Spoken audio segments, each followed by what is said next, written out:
ہوا کے بلبلے کی طرح نمودار ہونے والی پی ٹی آئی کا سوال، کیا جو شیر افضل کے ساتھ ہوا وہی علیمہ کے ساتھ ہو رہا ہے؟ پارٹی سے مزید لوگوں کو نکالا جائے گا؟ ہنگامہ خیز کالم۔ شیر افضل مروت کو پی ٹی آئی سے بے دخل کرنے پر بانی پی ٹی آئی اور دیگر پارٹی قیادت مسلسل تنقید کی زد میں ہے۔ خود شیر افضل نے بھی پی ٹی آئی سے سوال پوچھ لیا کہ مجھے کیوں نکالا۔ اس کے علاوہ انہوں نے یہ تک کہہ دیا کہ نواز شریف کو بھی غلط نکالا گیا تھا۔ کالم نگار ایس اے زاہد نے اپنے تازہ کالم میں شیر افضل مروت کو پی ٹی آئی سے نکالنے کی ممکنہ اصل وجوہات سے پردہ اٹھاتے ہوئے حیرت انگیز دعویٰ کر دیا کہ جو شیر افضل مروت کے ساتھ ہوا وہی علیمہ خان کے ساتھ بھی ہو رہا ہے۔ کالم نگار نے تجزیہ پیش کیا کہ پی ٹی آئی جس طرح ہوا کے بلبلے کی طرح نمودار ہوئی تھی اب اسی طرح زوال کا شکار ہو رہی ہے۔ دیگر وجوہات کے علاوہ اس جماعت کے بانی کی سوچ سیاسی رہی ہے، نہ ہی کوئی اصول ہے۔ پی ٹی آئی کے رہنماؤں کو صبح کا معلوم نہیں ہوتا کہ پارٹی کا کیا پروگرام ہوگا، لیکن اس سے بڑھ کر یہ بھی پتہ نہیں وہ صبح اس پارٹی میں رہیں گے بھی یا صبح کسی کو ذلت کے ساتھ پارٹی سے نکال دیا جائے گا۔ پارٹی یوں تو کئی دھڑوں میں بڑھ چکی ہے، لیکن اس وقت وکلا گروپ جس کو بشرا بی بی کی حمایت حاصل ہے وہ سب سے آگے ہے۔ کالم نگار کے بقول ثوابی جلسہ سب نے دیکھا کہ تمام تر تعاون اور کوششوں کے بری طرح ناکام ہوا۔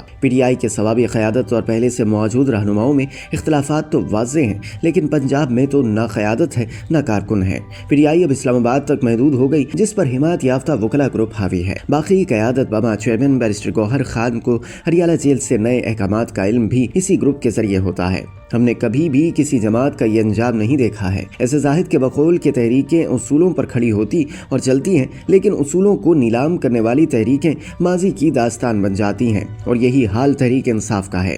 پی ٹی آئی کمپرومائزڈ ہو چکی ہے۔ کارکنان تو ویسے ہی رول گئے۔ غور کریں کہ 26 نومبر کی فائنل کال کو آخری مارکہ قرار دینے والے، کفن ساتھ لانے کے نعرے لگا کر کارکنوں کو اکسانے والے اور عمران خان کو ساتھ لے کر جائیں گے یا یہاں سے ہمارے جنازے واپس جائیں گے، یہ دعوے کرنے والوں کو دنیا نے دیکھا کہ وہ تو جوتیاں بھی چھوڑ کر میدان سے فرار ہو گئے۔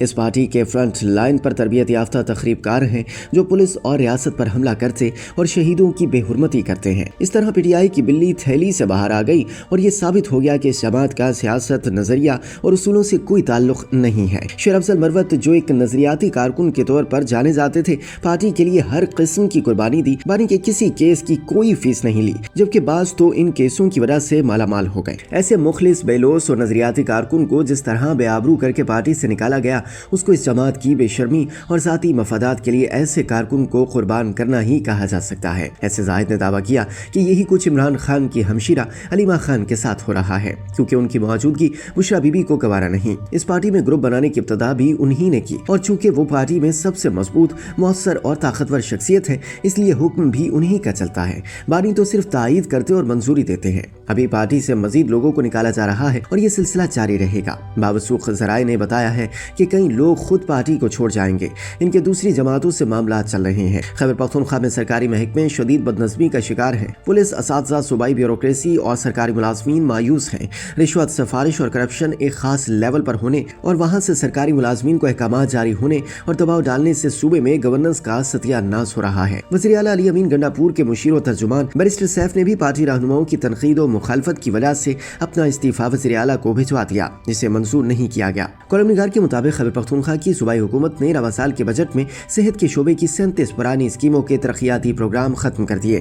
اس کے علاوہ حذف شدہ 28 اسکیمیں ایسی ہیں کہ ان پر اب تک 1 روپیہ بھی خرچ نہیں کیا گیا ہے۔ واضح رہے کہ اسکیموں میں ادویات اور دیگر ضروری اشیاء کی سپلائی شامل ہے، جو انتہائی ضروری ہیں۔ یہ تو کے پی حکومت کی کارکردگی کی مختصر ترین ردات ہے جو بیان کی گئی۔ خلاصہ یہ ہے کہ صوبے میں تعلیم، صحت، پینے کے صاف پانی، مواصلات، تھانہ اور پٹوار کلچر سمیت کوئی ایسا ادارہ نہیں ہے جو بدنظمی اور بدعنوانی سے پاک ہو۔ کے پی کے میں طویل عرصے پر محیط پی ٹی آئی کی کسی حکومت کے پاس کارکردگی، صوبے کی ترقی، عوام کی سہولیات کی فراہمی اور امن و امان کی بحالی کا کوئی ایسا کارنامہ نہیں جس کو وہ بطور مثال پیش کر سکیں۔ کالم کے اختتام میں ایس اے زاہد نے تجزیہ پیش کیا کہ بانی پی ٹی آئی کی ہدایت پر دیگر اپوزیشن جماعتوں کے ساتھ حکومت مخالفت گرینڈ الائنس بنانے کی بیل بھی تاحال منڈے نہیں چڑھائی جا سکی۔ اپوزیشن کی بڑی جماعت جے یو آئی کے بارے میں ذرائع نے بتایا ہے کہ مولانا فضل الرحمان کا اس الائنس میں شامل ہونے کا کوئی ارادہ نہیں ہے، کیونکہ ایک تو جے یو آئی کے کارکنان وہ القابات کبھی نہیں بھول سکتے جو بانی پی ٹی آئی ہر تقریر میں مولانا فضل الرحمان جیسے معروف عالم دین اور بڑے مدبر و محترم